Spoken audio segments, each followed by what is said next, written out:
बिस्मिल्लाहिर्रहमानिर्रहीम। 10th class का math exercise 5.5 ये इस चैप्टर की लास्ट एक्सरसाइज है। आज हम इस एक्सरसाइज को सॉल्व करते हैं।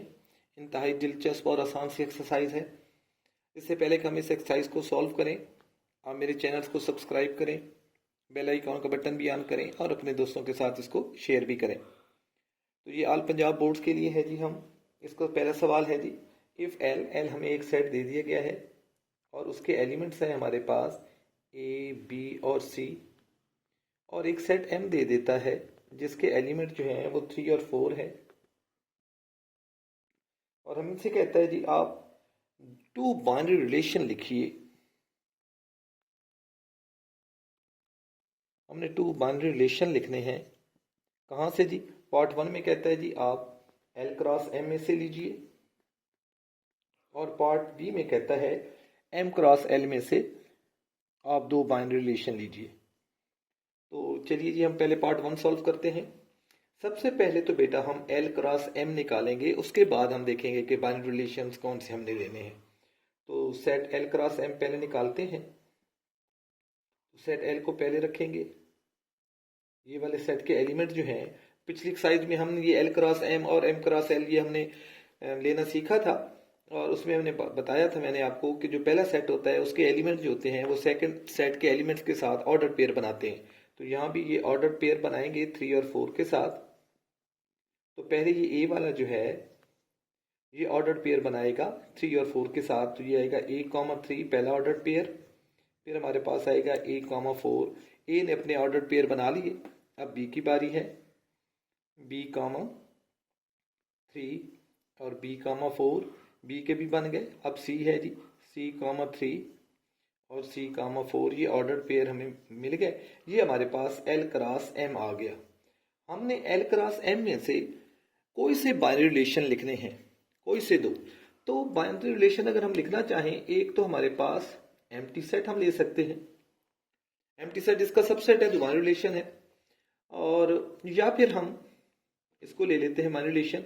रिलेशन के लिए हम आर यूज करते हैं। तो R1 जो पहला बाइनरी रिलेशन है वो एक ऑर्डर पेयर कोई सा ले सकते हैं, ए कॉमा 3 ले लें या कोई भी ले लें हम ऑर्डर पेयर। ये हमारा एक बाइनरी रिलेशन है, चाहे हम एक ऑर्डर पेयर लें या एक से ज्यादा लें। बस एक बात का ख्याल रखना है कि जब हम दूसरा रिलेशन लेंगे तो ऑर्डर पेयर सारे के सारे सेम नहीं होने चाहिए। कोई सेम हो जाए खैर है, लेकिन उसमें डिफरेंट जरूर होना चाहिए। जैसे मैं अभी इसको जो है मैं ये एलिमेंट दोबारा ले लेता हूं दूसरा, और इसके साथ मैं कोई और उठा लेता हूं, कोई सा भी आप ले सकते हैं। ये मैंने ले लिया। अब इसमें और इसमें कोई डिफरेंस हमें नजर आ रहा है कि ये बी कॉमा 4 में ज्यादा है ये ऑर्डर पेयर। तो ये दो बाइनरी रिलेशन बन गए हैं। उसने कोई कंडीशन नहीं लगाई कि कौन सा बाइनरी रिलेशन लेना है, उसने कहा है बस कोई से दो बाइनरी रिलेशन। तो हमने ये दो बाइनरी रिलेशन ले लिए हैं। अब एम क्रॉस एल की तरफ आते हैं। तो पहले हम एम क्रॉस एल निकालेंगे और उसके बाद बाइनरी रिलेशन। तो सेट एम जो है वो पहले लिखेंगे, फिर क्रॉस बी और सी। तो एम वाले जो है वो ऑर्डर पेयर बनाएंगे। तो हमें एम क्रॉस एल मिलेगा 3 कॉमा ए, फिर हमारे पास है जी 3 कॉमा बी, फिर 3 कॉमा सी। इसी तरह 4 बनाएगा 4 कॉमा ए, 4 कॉमा बी और 4 कॉमा सी। ये हमारे पास एम क्रॉस एल आ गया। अब इसमें से कोई से दो बाइनरी रिलेशन हमने लिखने हैं। तो R1 ले लेते हैं जी। अब मैं इस मरतबा कोई से दो ऑर्डर पेयर ले लूंगा।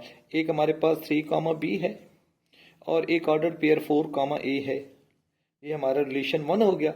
सेकंड रिलेशन लेना है हमने, तो बेशक हम ये दो सेट ले लें, इनके साथ कोई और दो सेट ले लें, एक ले लें, तो उससे डिफरेंस शो हमने करना है। या फिर हम एक ही ऑर्डर पेयर का सेट बना सकते हैं। तो जी इसको मैं ले लेता हूं 3 कामा ए और 3 कामा बी और 4 कामा बी। ये मैंने उससे मुख्तलिफ कोई से ऑर्डर पेयर लेके दूसरा रिलेशन बना दिया। इन ऑर्डर पेयर की तादाद कोई पाबंदी नहीं है, मर्जी है, जो भी रिस्ट्रिक्शन कोई नहीं है। जो आप ले लो एलिमेंट, जितने रख लो आप इसको, बस इन दोनों रिलेशन में डिफरेंस जरूर होना चाहिए। तो ये क्वेश्चन नंबर 1 हमने सॉल्व कर लिया। चलते हैं दूसरे क्वेश्चन की तरफ।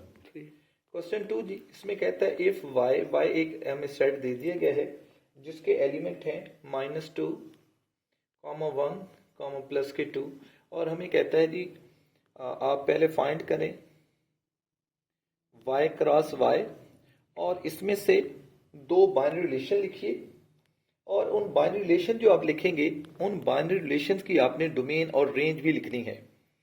तो सबसे पहले हम y क्रॉस y फाइंड करते हैं, उसके बाद हम बाइनरी रिलेशन लेते हैं और उनकी डोमेन और रेंज भी आपको समझाता हूं। तो पहले हम y क्रॉस y जब हम लेंगे तो y अपने साथ वाले एलिमेंट्स के साथ ही ऑर्डर पेयर बनाएगा।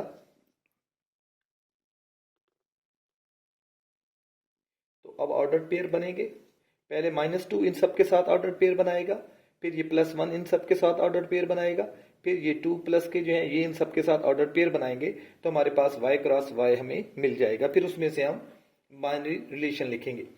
तो पहला ऑर्डर पेयर है जी -2, -2, फिर है जी -2 और इधर से हमारे पास 1 है, फिर -2 और प्लस के 2। इस -2 ने इन सब के साथ ऑर्डर पेयर बना लिए। अब इस 1 की बारी है, 1 -2 के साथ ऑर्डर पेयर बनाया, फिर 1 ने अपने साथ 1 और 1 हो गया, फिर 1 और 2 हो गया। आखिरी एलिमेंट है जी हमारा इसका +2। तो +2 पहले -2 के साथ ऑर्डर पेयर बनाएगा, फिर +2 1 के साथ ऑर्डर पेयर बनाएगा, फिर +2 जो है वो +2 के साथ ऑर्डर पेयर बनाएगा। तो ये हमारे पास y क्रॉस y आ गया। अब इसमें से हम अपनी मर्जी से कोई से दो रिलेशन ले लेते हैं। एक R1 मैं लेता हूं जी, जो पहले दो एलिमेंट ही मैं ले लेता हूं, -2, ये एक ऑर्डर पेयर ले लिया मैंने, और दूसरा ऑर्डर पेयर मैंने सेकंड वाला ले लिया। ये एक रिलेशन मैंने R1 ले लिया, और दूसरा यहाँ मैं R2 ले लेता हूँ। कोई रिस्ट्रिक्शन नहीं है कि कौन से ऑर्डर पेयर लेने हैं। तो इसमें भी मैं एक ऑर्डर पेयर 1 -2 लेता हूँ, एक 2, 1 लेता हूँ, और एक 2, 2 ले लेता हूँ। बस मैंने दो रिलेशन हमने लेने थे, रिलेशन ले लिए। अब इन रिलेशन की हमने डोमेन और रेंज फाइंड करनी है। तो पहले मैं डोमेन ऑफ R1 निकालता हूं। इस रिलेशन की डोमेन में जो पहला एलिमेंट होगा वो हमारी डोमेन होगा। तो पहला एलिमेंट -2, ये रिपीट हो रहा है तो बस -2 ब्रैकेट बड़ी डालनी है बेटा, ऑर्डर पेयर वाली ब्रैकेट नहीं डालनी, ये बड़ी ब्रैकेट। तो इसका एक ही एलिमेंट है, -2 यहाँ रिपीट हो गया। अगर रिपीट ना होता, कोई और एलिमेंट होता, तो वो भी हम डोमेन में लिखते। रेंज में हमारे पास सेकेंड एलिमेंट होता है जो y की जगह पे होता है, तो रेंज इसकी लिखते हैं जी, रेंज ऑफ R1। तो रेंज में हमारे पास यहाँ -2 है और यहाँ हमारे पास प्लस के 1 है, तो ये इसकी रेंज आएगी। सिमिलरली इसमें हम डोमेन और रेंज निकालते हैं। तो डोमेन ऑफ R2 निकालते हैं। तो अब इस रिलेशन के जो ऑर्डर पेयर का पहला एलिमेंट है वो हमारी डोमेन होगा। तो 1 है, ये 2 है, और ये 2 रिपीट हो रहा है तो बस एक दफा ही लिखेंगे। रेंज लिखते हैं जी, R2 की रेंज, सेकेंड एलिमेंट हमारी रेंज होगा तो -2 है जी, ये 1 है, और ये प्लस के 2 है तो ये आएगा जी हमारे साथ। ये हमने इनकी रेंज और डोमेन फाइंड कर ली। 3 क्वेश्चन 3 है जी, इफ एल सेट है जी हमें दिया गया है और उसके एलिमेंट हैं हमारे पास A, B, C, और कोई सेट M है उसके भी एलिमेंट हमें बता दिए गए हैं और उसके एलिमेंट हैं D, E, F और G। तो हमसे कहा गया जी टू बाइनरी रिलेशन, फिर टू बाइनरी रिलेशन हमने ढूंढने हैं। तो बाइनरी रिलेशन हमने कहाँ से ढूंढने हैं जी?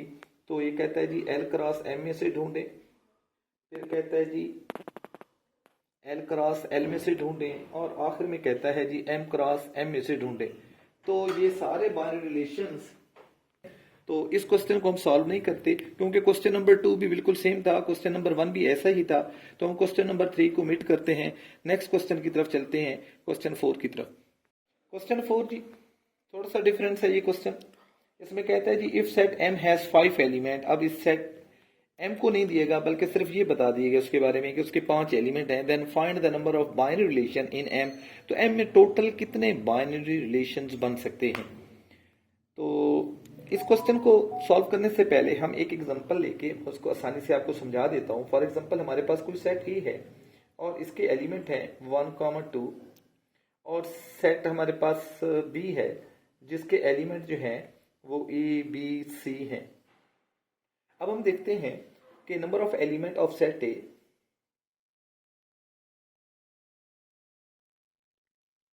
ऑफ सेट ए, उसको हम m से रिप्रेजेंट कर देते हैं और वो हमारे पास 2 है। Number of element of set B, इसको हम n से रिप्रेजेंट कर देते हैं और ये हमारे पास 3 है, 1 2 3। तो number of binary relation in A cross B, वो हमारे पास होंगे, बाइनरी का मतलब है 2, तो 2 की पावर में m मल्टीप्लाई n कर देंगे, तो ये हमारे पास होगा 2। इसके एलिमेंट्स हमारे पास 2 थे, 2 मल्टीप्लाई 3, तो 2 की पावर 6, यानी कि हमारे पास 2 की पावर 6 का मतलब है 64। तो इसके 64 बाइनरी रिलेशंस बन सकते हैं जब हमें दो सेट दिए गए हों ए और बी, या एक ही सेट दिया गया है, तो इसका मतलब है कि हमने जो बाइनरी रिलेशन ढूंढने हैं वो m क्रॉस m में से ढूंढने हैं।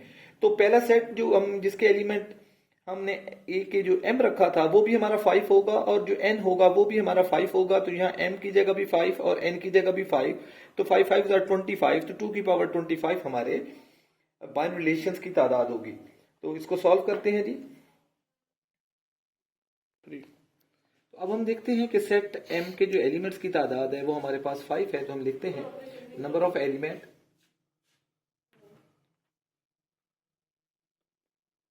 इन सेट ए, इन सेट m, उसको हम स्मॉल m से प्रेजेंट करते हैं, वो हमारे पास 5 है।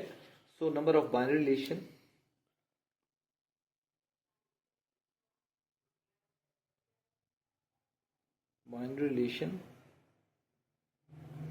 इन m क्रॉस m इक्वल होगा 2 की पावर m मल्टीप्लाई n, तो n की जगह भी m ही आएगा। अब हमारे पास 2 की पावर 5 मल्टीप्लाई 5, तो 2 की पावर 25, ये हमारा आंसर आएगा।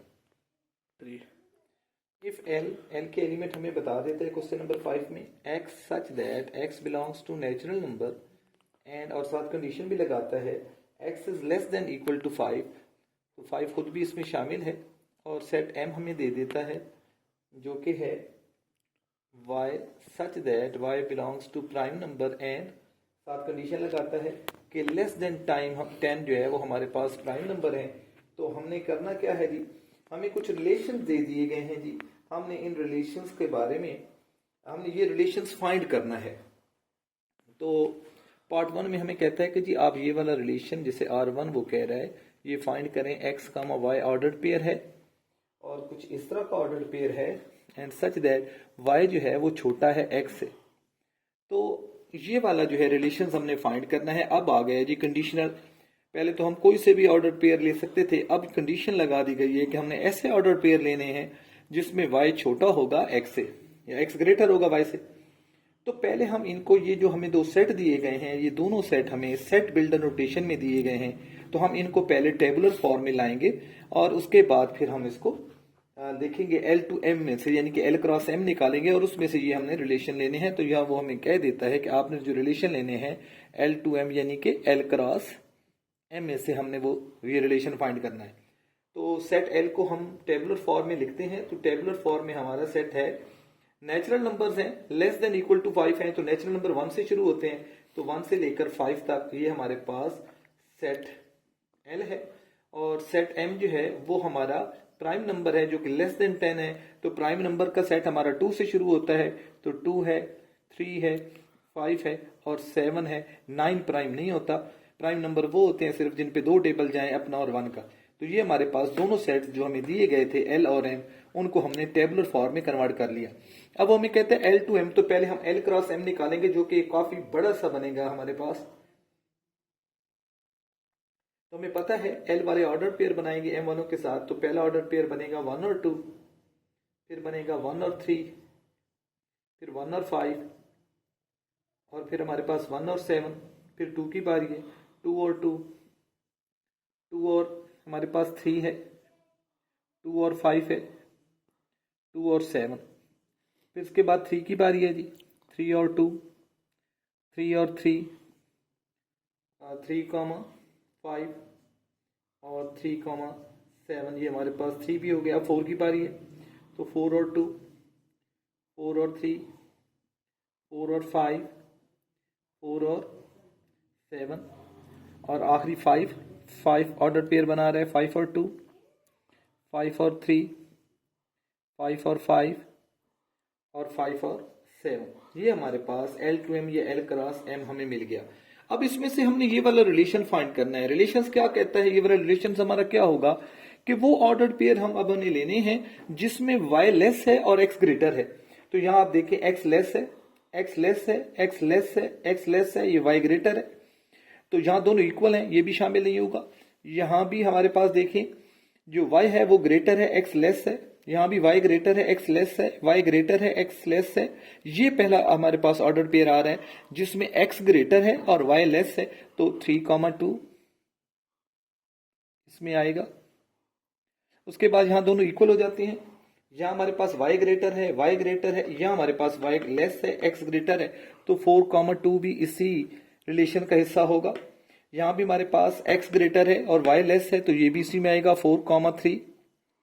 और इसके साथ यहाँ y ग्रेटर है, y ग्रेटर है, यहाँ y जो है वो लेस है, तो 5,2 भी हमारा आंसर का हिस्सा होगा। 5,2, सॉरी जरा इसको वादे कर लेते हैं, इसको मैं रीराइट करता हूँ। ये था हमारे पास जी 5,2। ये ऑर्डर्ड पेयर भी हमारा इस रिलेशन का हिस्सा होगा। फिर हम देखते हैं 5,3 भी इसी में आएगा कि x ग्रेटर है और y लेस है। यहाँ दोनों इक्वल हैं और यहाँ हमारा y ग्रेटर है।